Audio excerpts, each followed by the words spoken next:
So first thing is that they are created under business rules, that allocation transaction business rules. Second is that generally it is headed by a cabinet minister, and it is more for only cooperation coordination.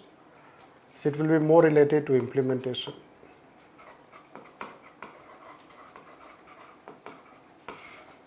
It may be more related to policy making.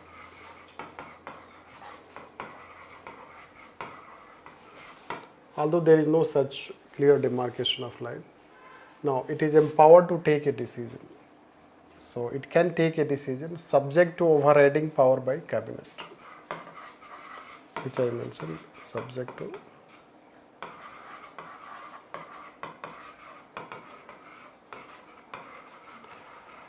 power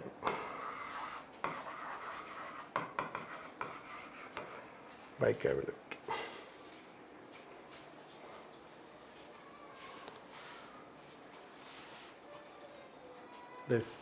This is the difference, let's say that. Now you should know that public administration, so we talked how it is interdisciplinary. So policy making has become very interdisciplinary subject, or be it policy implementation. Both have become, so they require also cooperation, coordination. They need to have convergence. So convergence, cooperation, coordination, etc. That is how ministry departments making any policy, implementing any policy in the similar area. So a group of ministers may be constituted in that area. Like, so let's take some examples. So if you take let's take called drought.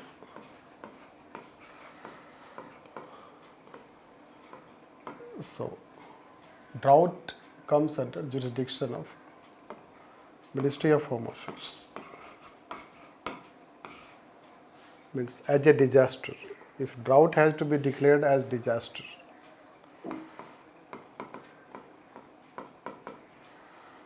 right. So Ministry of Home Affairs will decide. Now, once it is a disaster, drought relief, Ministry of Agriculture, because it knows about agriculture, land, etc. So relief, this.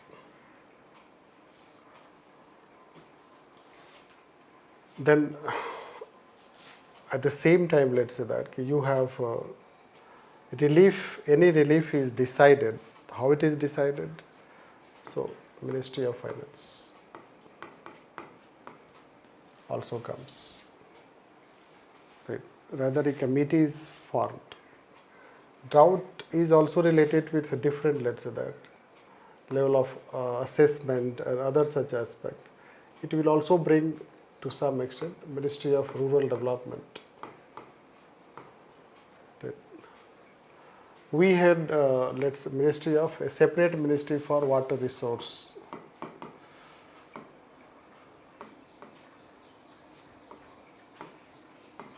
So at least minimum 3 ministries can come. So if you want to address any such problem related to drought or anything, or you want to deal against this problem, so at least there should be convergence. So there should be convergence between them.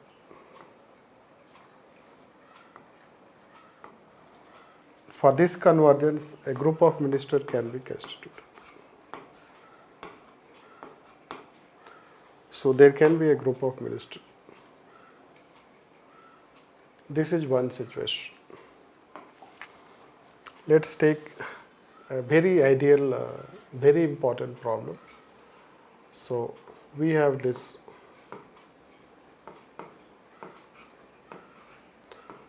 Right. Here we have Japanese encephalitis, and this resulted into death. Children.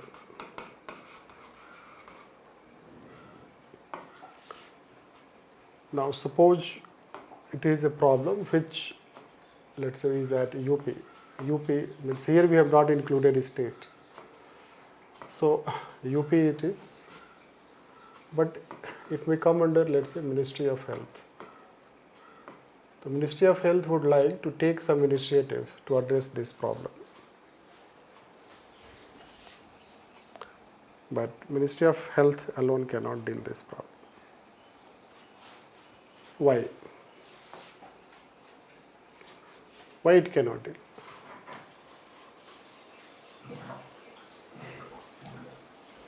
Any idea? Guesswork.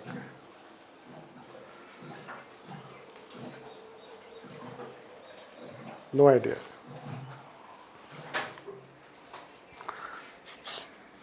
Let's take causes. It is a case study also, not ethics case study, by the way.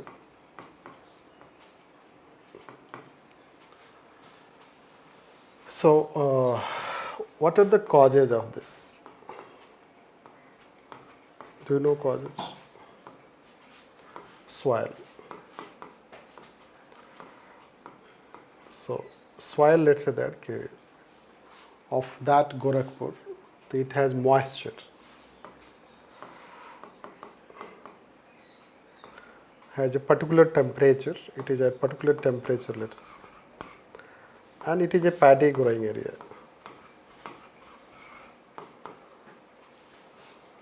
And it becomes a very ideal condition, this moisture temperature. It is ideal condition for mosquito breeding. A particular type of mosquito breeding. And that mosquito bite result into this. Now, if we are able to address problem of the moisture we alter, if you alter this moisture, so mosquito breeding will not be there.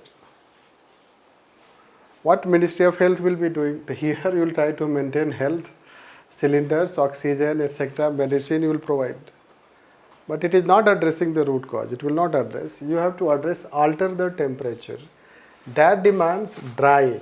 Soil should be dried. It should be dried again and again. Means you need readily, let's say that. Soil should not get moisture. Because it has rain also, plus water logging also, ideal condition for paddy, plus that kind of mosquito. So you have to dry it. For dry, so first paddy and a sector soil will come under Ministry of Agriculture. And dry, so you need technology.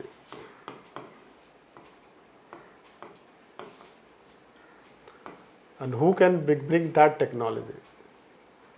So, do we have Ministry of Science and Technology? Anyone who is dealing with technology. Right. It means you know that it demands role of also PMO. So, Ministry of Health cannot alone deal against. Right. This is, let's say that, a situation. This is the most ideal example of this. Although we have no group of ministers formed on that. So this plus this plus this. If they will come together, then you will solve the problem. But again, it is not going to be. It becomes inter-sectoral.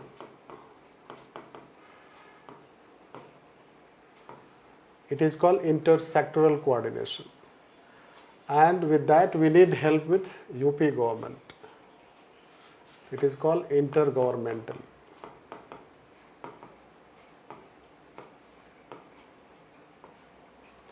Intergovernmental cooperation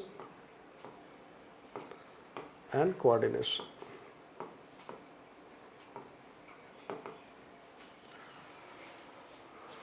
So this is also example of intergovernmental relation. The topic is there.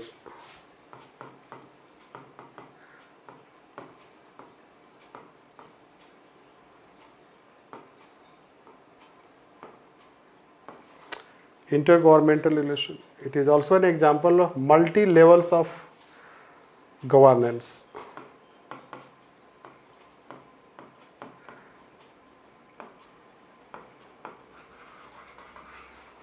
Because you have to coordinate with district also. So you have to coordinate district. So they have to coordinate sectoral, they have to coordinate with the state, plus you have to coordinate with sectoral, hierarchical, and that is how you can see that hexagon, pentagon, whatever you can say that.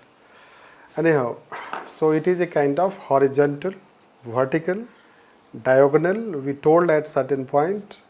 You will be told in accountability and control chapter also.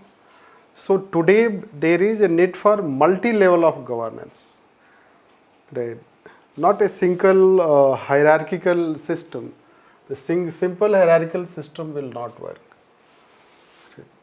So you can take this as example in all three sectors.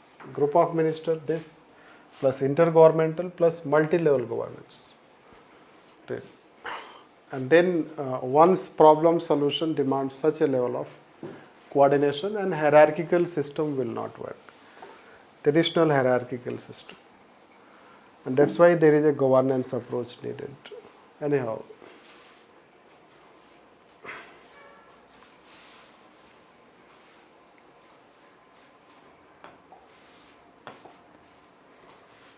Now let's come to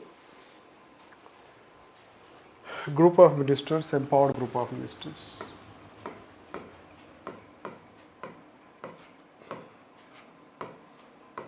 So basically they came in news.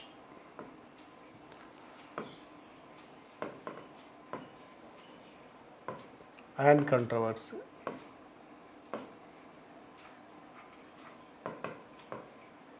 During UPA time. So came in news during UPA time. Like you will find that so many such groups were formed.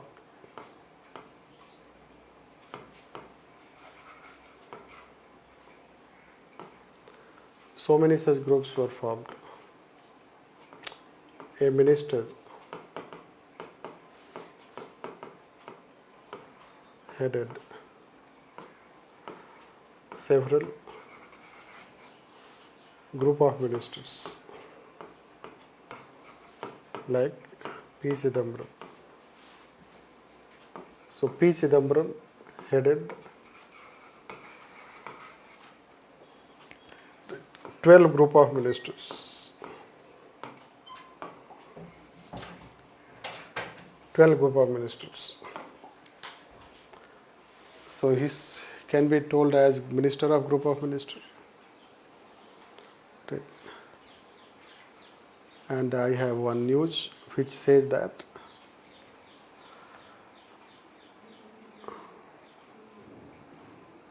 since present government has revived it, so there is a news headline in the print that says that Pranab Mukherjee was group of minister Dada. So basically let's say that they constituted several group of ministers. If you see, Lakshmikant has also given at least 1-2 pages on that, and ARC second view also.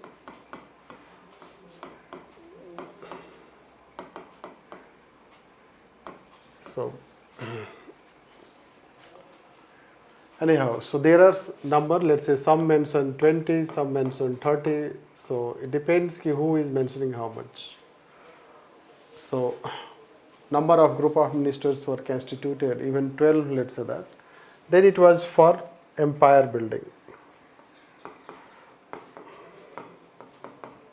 It adopted empire building approach and accommodation.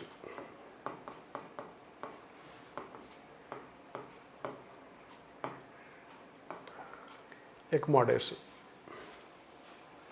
Empire building approach and bypassing ministry departments.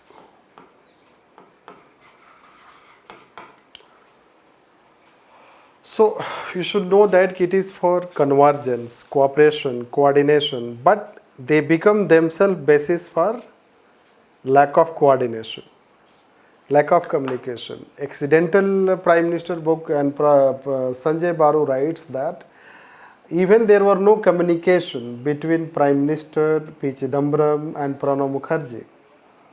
Right, PM and Pranab Mukherjee, they did not communicate. So they were not in a communicating term.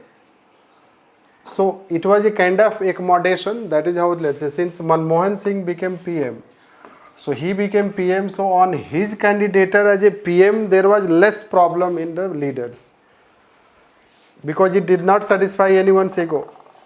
Otherwise, if you make PM of P. Chidambaram, so Pranab Mukherjee could have resigned. If you make Pranab Mukherjee PM, so P. Chidambaram could have resigned. Means we do not know what could have happened, the internal system of their communication.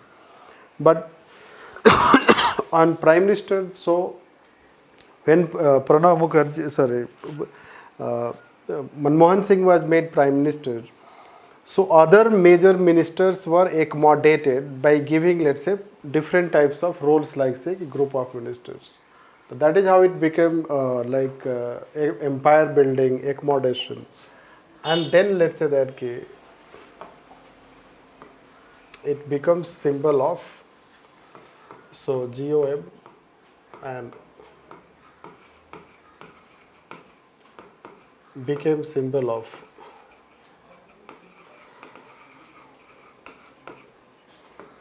policy paralysis.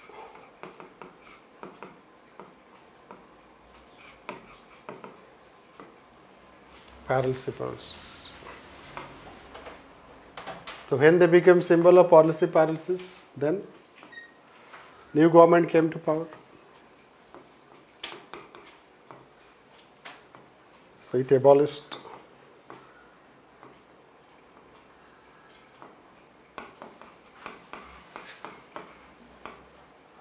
so you know that Modi ji, anything which is related to UPA legacy and let's say it is infamous, so he will do first thing is that he would discontinue them.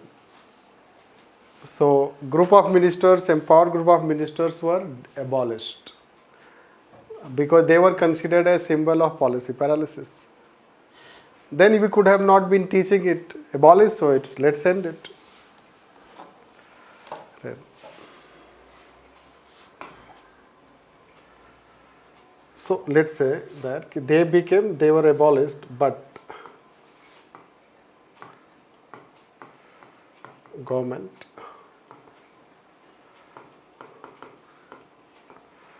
appointed means constituted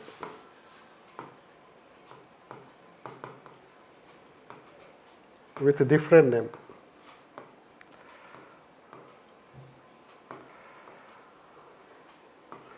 The government abolished and it created with a different name. What was that different name?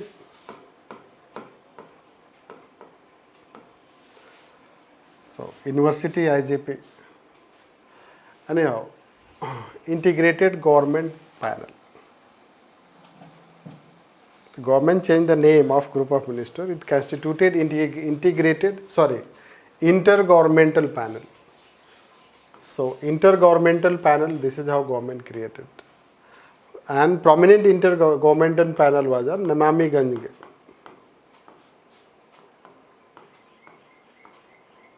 So, Namami Gange mission. So, it was led by Uma Bharati. So, it was created. Plus, according to Indian Express report,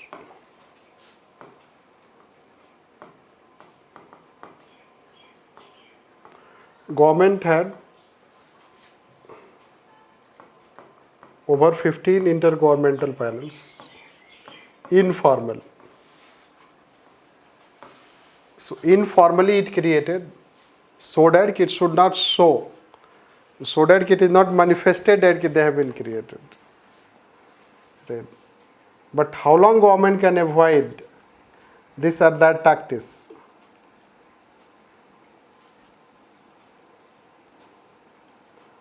See, Group of ministers, empowered group of ministers, they became ineffective because of their practice, but necessity cannot be denied because in UPA tenure they were not functional.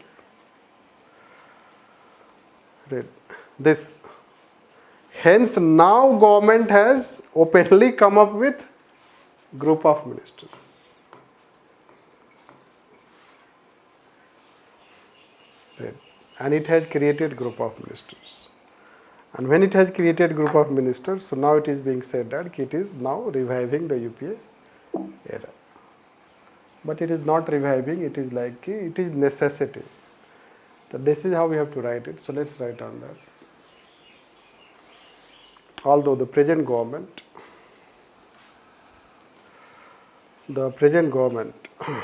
in 2014 abolished group of ministers and empowered group of ministers as they became a symbol of policy paralysis during UPA tenure.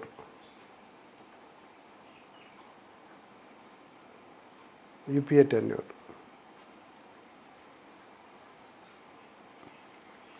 Although thereafter it appointed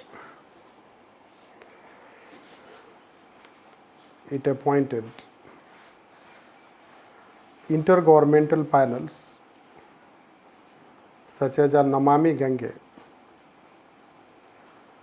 but it showed as if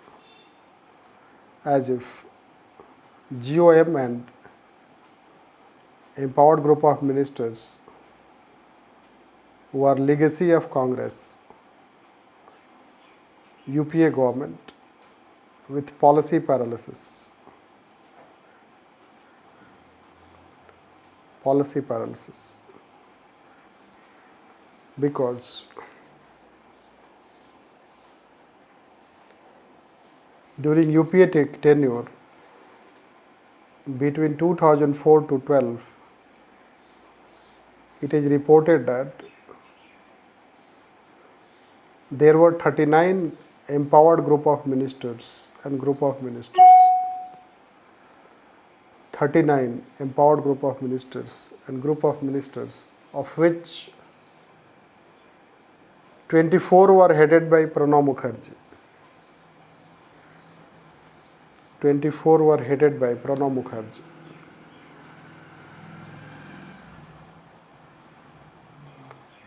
However, change paragraph, their necessity cannot be denied.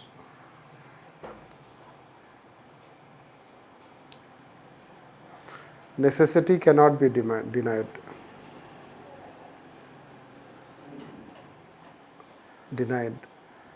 Simply because today policy making and implementation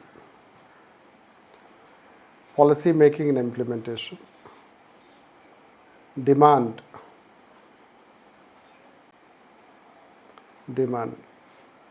policy convergence, cooperation and coordination, irrespective of which party is in power.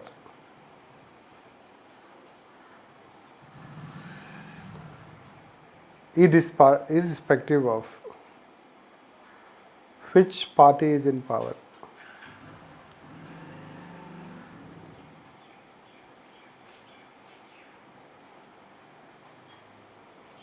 And therefore, the present government has now also constituted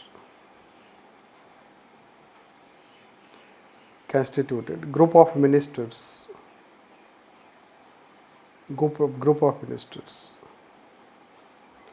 For instance,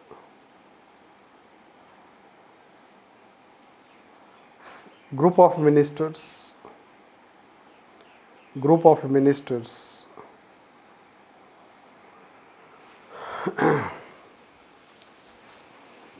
on COVID.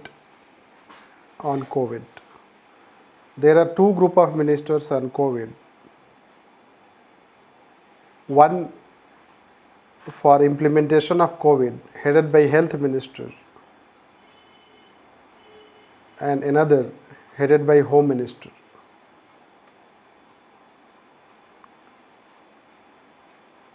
Home Minister. Similarly, there are also other group of ministers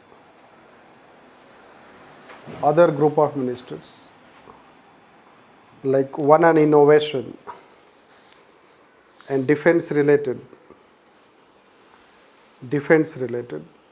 led by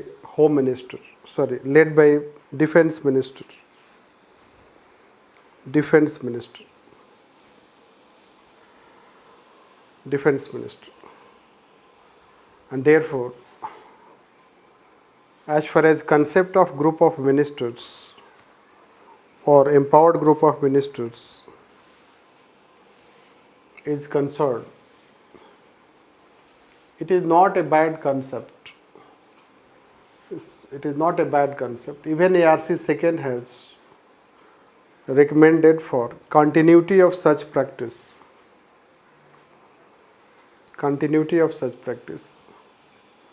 Although when such committees are constituted, their role and functions should be clearly defined. Role and functions should be clearly defined.